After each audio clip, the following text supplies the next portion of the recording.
Do you prefer that homeowners bake cookies or apple pie, or they light candles, or they spray the house down before you get there? What is your preference?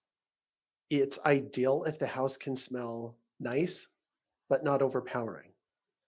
And it's a really tough balance, whether that's homemade cookies or a nice smell.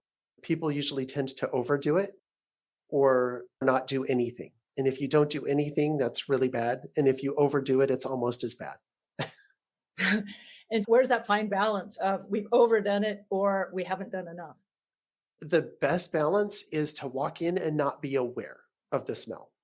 That would be the best balance for sure. So no smell, if Either no smell or something that feels warming, like the smell of pumpkin or the smell of cookies, but it's so easy to overdo. uh I often recommend just if you can neutralize the smells in the house, it's better for everyone. That's a great tip. We've got a realtor on our staff at Savvy Cleaner.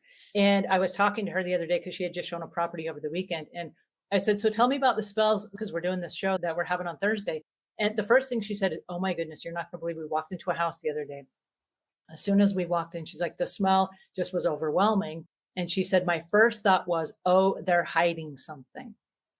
And I said, no, that's horrible. And she said, there was so much smell, like little plug-ins and air fresheners and all this stuff. She said, my first thought is they're hiding something that should have been addressed in the cleaning process.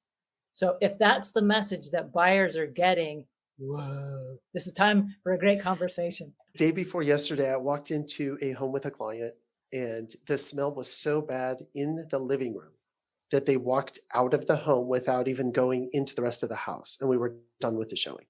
Oh It no. was a chemical smell, and the house had just been rehabbed. And so brand new floors, countertops, the whole house was new inside.